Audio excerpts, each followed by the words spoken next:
Bonjour à tous, konnichiwa minna, c'est Kazu. Alors on se retrouve aujourd'hui pour une nouvelle vidéo qui va vous présenter un produit japonais que j'aime beaucoup parce que je le trouve très mignon, c'est-à-dire la poupée Rika-chan. Donc qu'est-ce que c'est que cette poupée? Donc Rika-chan, de son vrai nom, s'appelle Kayama Rika, donc Rika se prononce Lika en japonais. Elle a été créée en 1967 par la société Takara et elle est basée sur les personnages de la mangaka Miyako Maki.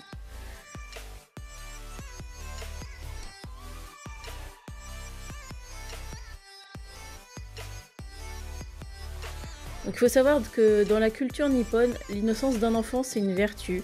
Et c'est pour ça que la poupée a la forme d'une écolière de 11 ans à l'allure douce et aux grands yeux. Donc les créateurs de la poupée lui ont même créé une famille, hein, comme les États-Unis ont fait pour les Barbie. Donc selon eux, Rika est une fille très gaie, un peu étourdie et qui veut devenir styliste comme sa mère Orie qui est mariée avec Pierre, un musicien français. Donc ce qui fait de Rika une petite métisse.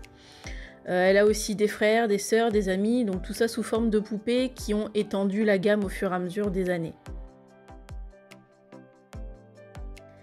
En 1969, donc soit seulement 2 ans après son lancement, la petite poupée de seulement 21 cm est devenue numéro 1 dans l'archipel, détrônant largement la célèbre Barbie américaine dans laquelle les petites filles japonaises ne se reconnaissent pas du tout.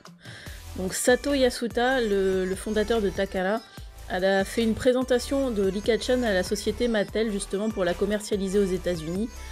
Mais quand il a montré les poupées de la maman et du papa de Rika-chan, apparemment les membres du comité d'administration se sont mis à rire parce que selon eux, pour les parents américains, les enfants jouent avec des poupées en créant entre eux un monde d'adultes. Donc toujours selon eux, le concept de Rika-chan les aurait empêchés de grandir. Donc du coup, l'exportation des poupées Rika-chan aux USA a été abandonnée.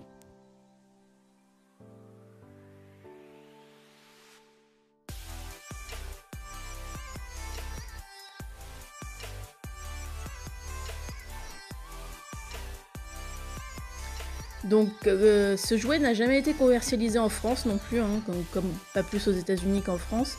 Mais la Maison de la Culture du Japon à Paris, donc par l'intermédiaire de la Japan Toy Culture Foundation, a organisé du 7 au 17 décembre 2016 une exposition qui lui était entièrement consacrée. On pouvait y voir les poupées habillées de tenues de créateurs exclusives ou alors costumées de façon très nippone, en idole de la pop culture, en gothique lolita, en style kawaii ou en costume traditionnel.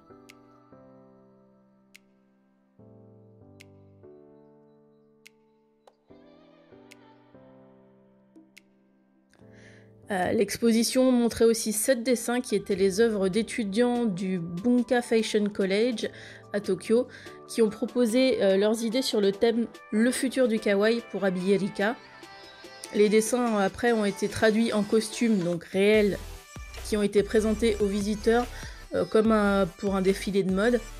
Et les visiteurs de l'exposition pouvaient voter pour leur costume préféré, ce qui permettait à l'étudiant dont le dessin correspondait au costume choisi par les visiteurs d'avoir la chance de peut-être réussir à se faire un nom dans la mode à Paris. Donc j'ai moi-même acheté en 2015 un exemplaire de cette petite poupée parce que je la trouvais adorable, donc je suis allée dans un magasin de jouets tout bêtement et j'ai trouvé un exemplaire de Rika-chan habillé d'un adorable kimono bleu. Donc je me la suis offerte, ça coûtait vraiment pas grand chose, je crois que c'était même pas 12 €, enfin l'équivalent de 12 €. Et franchement c'est vraiment adorable comme petite poupée, donc je vous ai mis la photo de la poupée que j'ai achetée. Apparemment il est possible d'acheter sur Amazon pas mal de vêtements pour cette poupée. La poupée en elle-même est plus compliquée à trouver, mais sur Amazon on peut facilement trouver des vêtements, des accessoires, et même si vous allez sur Etsy, il est toujours possible de trouver des personnes qui font des vêtements ou qui revendent des vêtements pour les Rika-chan. Donc si jamais avoir cette poupée vous intéresse, eh bien vous pouvez vous la procurer sur internet. Alors la poupée en elle-même est pas donnée quand vous l'importez du Japon forcément, mais les vêtements par contre en eux-mêmes sont à des prix relativement corrects. Donc voilà, cette vidéo est déjà terminée, c'était assez rapide, mais je me suis dit que c'était amusant de vous parler de ça par exemple.